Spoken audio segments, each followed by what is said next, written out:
Hello, everyone. Welcome back to Real English Podcast. Oh my goodness, I am so happy you are here with us today. Seriously, every single time I see people joining us, my heart just fills up. So welcome, welcome, welcome. Hey, welcome friends! And wow, if this is your very first time listening to us, you picked the perfect episode to start with. I'm genuinely not joking. Today's topic is one of those things that is going to completely change the way your English sounds. Ha, yes. I still remember when I was learning English, and I used to think to myself, why do native speakers sound so smooth? How do the words just flow together like that? And then one day, someone showed me the secret, and I was just standing there like, oh, it's so simple. Why did nobody ever tell me this before? Right? It honestly feels like a magic trick when you first discover it, but it's not magic at all. It's just a habit, a speaking habit. And today we are going to give you that exact habit. We're talking about how native English speakers connect words when they speak. Linking, blending, the real stuff that happens in real conversations, the stuff your textbook never showed you. By the end of this episode, your English is going to sound so much more natural. You are also going to understand native speakers so much better because once you know how connecting works, fast English won't feel scary anymore. You might even surprise yourself today. And we really want to hear from you. Drop a comment right now. Tell us, when you listen to native speakers, does it ever feel like they're talking too fast? Like the words are all blending into one big sound and you just can't catch them?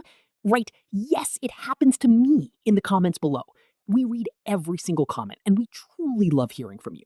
And hey, if you are not subscribed to Real English Podcast yet, please hit that subscribe button right now. We make new episodes every week, completely free, just for learners like you. It takes 1 second, and it really helps us keep going. All right, enough talking about talking. Let's actually get into it. Let's learn how native speakers connect their words and how you can start doing it today. Let's go. Okay, so let's start from the very beginning, from the foundation. The most common type of word connection in English, and honestly the easiest one, is called consonant to vowel linking. Here is the idea. When one word ends in a consonant sound, and the very next word starts with a vowel sound, native speakers do not stop between them. They slide the two words together. They link them into one smooth sound. Exactly! So let's take a simple example. Pick it up. Now, if you learned English from a textbook, you might think it sounds like pick it up. 3 separate words with little pauses between them. But when a native speaker says it naturally, it sounds like pick it up. Everything runs together. The K at the end of pick connects straight into the I of it. No pause, no gap, just smooth. Yes! And here's another one I love. Turn it off. 3 words on paper, but in real speech, it sounds almost like turn it off. The N at the end of turn links directly into the I in it. It just glides right through. And once you hear it, you absolutely cannot unhear it. It's everywhere in English. Let me give you a few more so you can really start hearing the pattern. Ready? Get up. Sounds like get up. Hold on. Sounds like hold on. Come in. Sounds like come in. Sit down. Sounds like sit down. Look at it. Sounds like look at it. Hear how everything just flows? No choppy stops, no hard pauses between words, just smooth, connected, natural speech. And it doesn't only happen in short commands. It happens in full sentences all the time. Think about this. I want to eat an apple. Now say it the way a native speaker would. I want to eat an apple. The T at the end of eat links right into the an. It just rolls off the tongue so naturally. And honestly, it's so much easier to say that way too. So here is your first practice moment. I want you to say this phrase out loud right now. Are you ready? Take it easy. Don't pause between the words. Let the K in take connect to the I in it. And let the T in it connect to the E in easy. Say it. Take it easy. One more time. Take you. Now, here's something really important to understand. This connecting doesn't make words harder to understand. It actually makes them easier to say and easier to hear once you know what's happening. Your mouth is just taking the lazy, the efficient route from one sound to the next. The efficient route. Yes, let's absolutely call it that. So, to summarize this section, when a word ends in a consonant and the next word starts with a vowel, link them together. Don't pause. Let them flow. Pick it up. Come in. Turn it off. This is the #1 connecting habit of native English speakers, and now it's yours too. All right, now let's build on that. Because here's the thing. What happens when one word ends in a vowel sound and the next word also starts with a vowel? You can't exactly slide them together the same way, right? So what do native speakers do in that situation? Oh, this is such a good one. So what happens is native speakers actually insert a tiny little sound between the two vowels, almost like a small bridge connecting them. And there are two bridges they use, a tiny W sound and a tiny Y sound. And most native speakers do this without even realizing it. It happens automatically. Yes. Let me show you the W bridge first. When a word ends in an oo or o sound and the next word starts with a vowel, a small W sound sneaks in between them. So go on. Say it fast. Go on. Hear that tiny W? It's barely there, but it's doing really important work. Go on. Go on. It sounds so smooth and natural. More examples. Do it sounds like do it. Who are you sounds like who are you. So I said sounds like so I said. How about sounds like how about. The little W just slides in there like it was always supposed to be there. And honestly, once you start listening for it, you will hear it everywhere in native speech. Now for the Y bridge. This happens when a word ends in an E or A sound. So they asked. Say it fast. They yasked. Hear the little Y? They asked. They yasked. Or I agree. Say it. I agree. That tiny Y builds a smooth bridge between the two vowel sounds so your mouth doesn't have to awkwardly jump from one vowel to the next. And here's a really good real-life example that people use every single day. How are you? In fast, natural speech, how are you? The W bridges how to are, and the Y bridges are to you. The whole thing becomes, how are you? It sounds so smooth, so natural. That is real English. Tip #1, don't try to force these sounds. When you speak at a natural speed and you stop pausing between every single word, these little bridges actually happen on their own. Your mouth figures it out automatically. So the real key is speak a little faster and just trust your mouth. Tip #2, practice with phrases you already use every single day. See you later. Go ahead. Stay in. Be honest. Try again. These are all phrases where vowel-to-vowel linking happens naturally. Take these phrases and repeat them quickly, over and over, until they feel totally comfortable coming out of your mouth. Tip #3, listen actively. Next time you watch a TV show in English, a YouTube video, a movie, a podcast, specifically listen for these tiny bridge sounds. Once your ear is trained to hear them, you will catch them absolutely everywhere. And understanding them will make listening to fast English so much easier. Now, I want to hear from you again. Write one sentence in the comments where you think vowel-to-vowel linking might happen. It doesn't have to be perfect at all. Any guess is a wonderful guess. Share it below and let's all learn together as a community. I love that. Okay, so to review this section, when two vowel sounds meet between words, native speakers add a tiny W or Y sound to bridge them smoothly. Go on gets a W. They always gets a Y.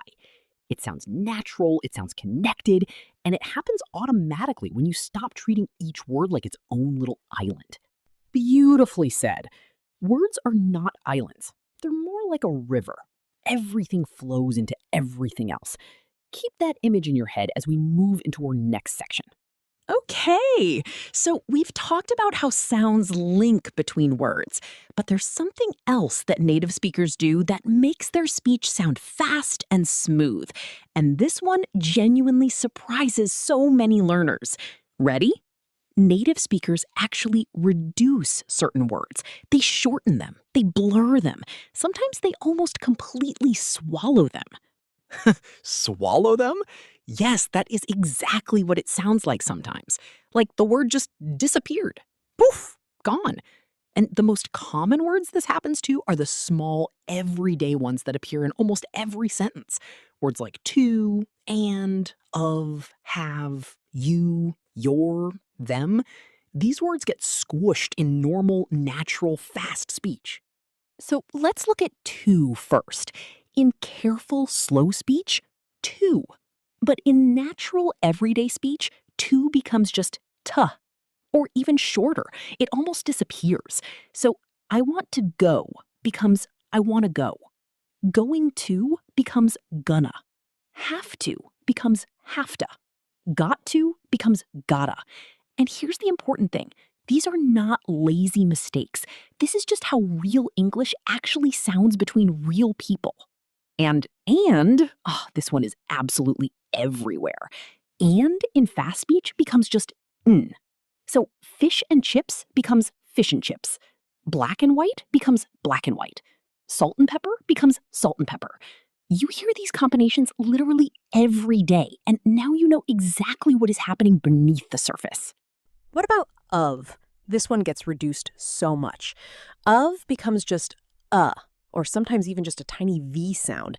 So cup of tea sounds like cup of tea. Kind of sounds like kinda. Sort of sounds like sorta. A lot of sounds like a lotta. These sound so effortless and natural when native speakers say them, and now you can use them too. And you? Oh boy. In fast speech, you often becomes just ya. Did you eat becomes did you eat?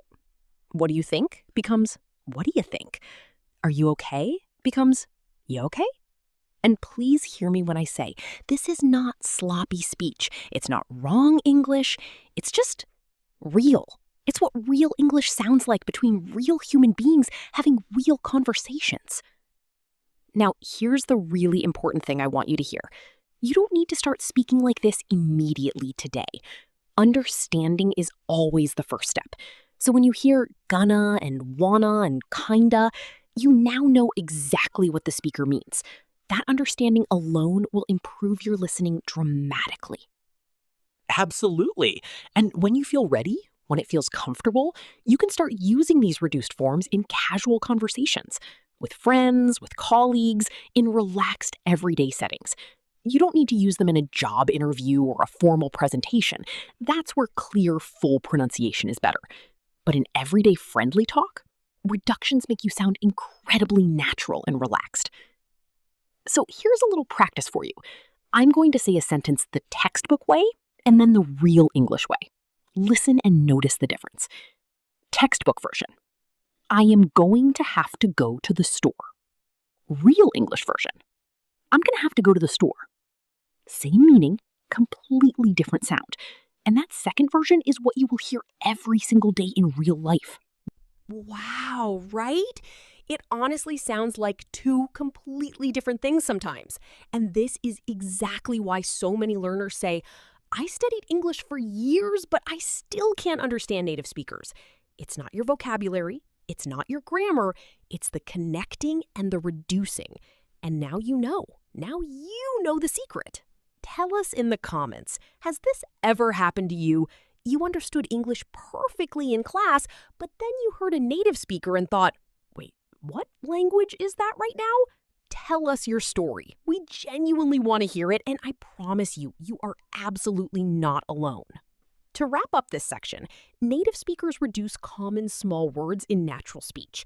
To becomes ta, or disappears, and becomes of becomes you becomes ya. This is not wrong English. This is real English, and understanding this will unlock a whole new level of listening comprehension for you. Okay, now let's talk about mistakes. And listen, I am going to be very honest with you here because I made every single one of these mistakes myself. Every single one. So there is absolutely zero judgment here, okay? We're all on this learning journey together. Same here. I still cringe a little thinking about some of the things I used to say. But mistakes are how we learn, right? So let's look at the most common mistakes learners make with connecting words, and let's fix them together right now. Mistake number 1, pausing between every single word. This is the big one.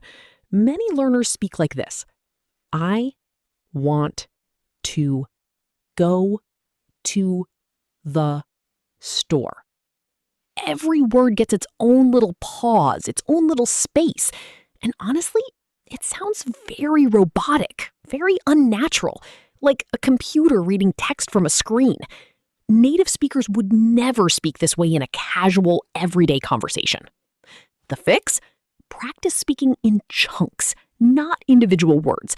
Instead of, I want to go, try, I want to go. Instead of, what do you think? Try, what do you think? Group your words together into natural breath groups. Let them flow together. Think of sentences as one long connected sound, not a list of separate words standing in a line. Mistake number 2, overpronouncing reduced words. So a learner hears gonna and thinks, wait, that's not a proper word. The real word is going to. So I will always say going to. And then they say going to very slowly and clearly and carefully in every single sentence, even casual ones. And it sounds stiff, a little formal, very textbooky. Yes, and you know what? I used to do exactly this. I was so proud of my clear, careful pronunciation. And then a native friend said to me, "You're very precise." And I genuinely thought that was a huge compliment. But then I understood. In casual conversation, being too precise actually sounds a little unnatural. So the fix is give yourself permission to say gonna, wanna, hafta, kinda when you're talking with friends. It's not wrong, it's real. Mistake number 3, and this one is actually pretty funny. Some learners hear that native speakers connect words, and then they try to connect all words together all the time with absolutely no breaks anywhere. And then they end up sounding like one single giant word, like, I had a really good day. And nobody can understand a single thing. Oh no, please don't do that. Connecting doesn't mean eliminating every pause forever. Native speakers still pause. They just pause at natural points, usually between phrases or between ideas, not between every single individual word. So it's more like, I had a really good day, small pause, at work today. 2 natural chunks, much easier to follow and understand. Mistake number 4, being too afraid to even try.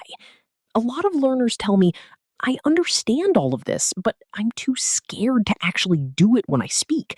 What if I sound weird? And I always say the exact same thing. Yes, you will sound a little weird at first. That is completely, totally, 100% normal.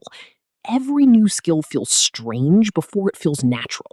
But the more you practice, the more natural it becomes, until one day it just happens automatically without you even thinking about it. And remember this always. Native speakers are not grading you. They're not keeping score. They're just having a conversation with you. They don't notice small imperfections. They care about the meaning, the connection, the communication. So stop worrying about being perfect and start focusing on being understood and sounding natural and warm. You've got this.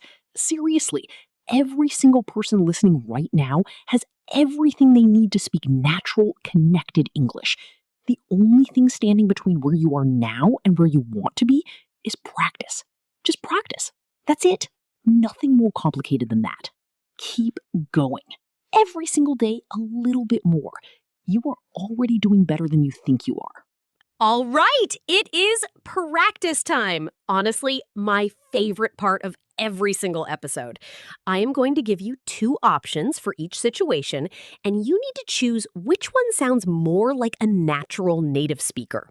Here's the rule: say your answers out loud. Don't just think them in your head. Actually say them out loud, right now. Your mouth needs to practice too, not just your ears and your brain. Situation number 1. You're welcoming a friend into your home. Which sounds more natural? Option A, come, in, please. Option B, come on in. The answer is option B. Come on in. It's warm, it's connected, it flows beautifully. Option A sounds like you're reading a grocery list. Nobody talks to a friend like that. Situation number 2. You're telling a colleague what you plan to do. Which sounds more natural? Option A, I want to talk to you about something. Option B, I want to talk to you about something, said very slowly and carefully. Both are correct English, but in a casual workplace conversation, option A sounds relaxed and real. Option B, in a casual setting, sounds a little tense, like you're about to read an official announcement. Situation number 3. You're asking a friend if they've eaten.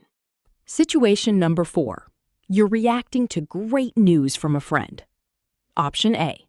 That is amazing. Option B. That's amazing. Option B. The contraction that's is so much more natural in spoken English. Native speakers use contractions constantly in casual talk. Saying that is every single time sounds very deliberate, almost like you're making a formal speech rather than chatting with someone you like. Situation number 5. You're encouraging a friend to try something new. Option A, give it a go. Option B, give it a go. Option A, obviously. Give it a go. The V connects to it, and the T connects to A. Give it a go. Smooth, natural, encouraging, like a real friend cheering you on. Now here is your real challenge. Write your own connected sentence in the comments below. Make it casual, make it natural, make it something you would actually say to a friend or a colleague in a real conversation. We read through every comment, and we may even feature some in a future episode, so your comment could be heard by thousands of learners. And please always remember this. Real conversation is never about perfection. It never was, and it never will be. It's about connection. The goal is not to sound like a robot delivering a perfectly structured sentence. The goal is to be understood, to feel natural, and to actually enjoy speaking English. So make your mistakes. Keep going anyway. Real conversation, even with a few imperfections, is always, always better than perfect silence. Oh my goodness, we covered so much today. And I am honestly so incredibly proud of every single person who stayed with us through this whole episode. The fact that you are here, still listening, still learning, that tells me you are serious about your English. And serious learners get real results. That is simply a fact. Absolutely. So let's do a quick review of everything we learned today. Number 1, consonant to vowel linking. When a word ends in a consonant and the next one starts with a vowel, we connect them smoothly. Pick it up becomes pick it up. Number 2, vowel to vowel linking. When 2 vowel sounds meet, a tiny W or Y sound builds a bridge between them. Go on becomes go on. Number 3, reduction of common words. Everyday small words like to, and you get reduced in natural speech. Going to becomes gonna. Did you becomes didja. These 3 things together are the reason native speakers sound so fast and so smooth. It is not magic. It is not some special talent they were born with. It's just habit. And habits can absolutely be learned. You can learn them. You have already started learning them today, right here in this episode. Here's a little question I want you to sit with after this episode. Think about one conversation you are going to have tomorrow. Just one. Maybe with a friend, a colleague, a family member, anyone. In that one conversation, try to use just one connected phrase naturally. Maybe, come on in. Maybe, what are you going to do? Maybe, give it a go. Just one. Try it. Notice what happens. Notice how it feels. And come back here and tell us how it went. We genuinely, truly want to know. Drop a comment below and share your experience. And please share this episode with a friend who is learning English. You could completely change their learning journey just by sharing one link. And if you haven't already, please like this episode and subscribe to Real English Podcast. Every like and every subscription tells us, keep going. People need this. Don't stop. It means so much to us that you choose to spend your learning time with us here at Real English Podcast. There are so many options out there, and you chose us. And that genuinely, honestly warms our hearts every single day. We are going to keep working hard to bring you real,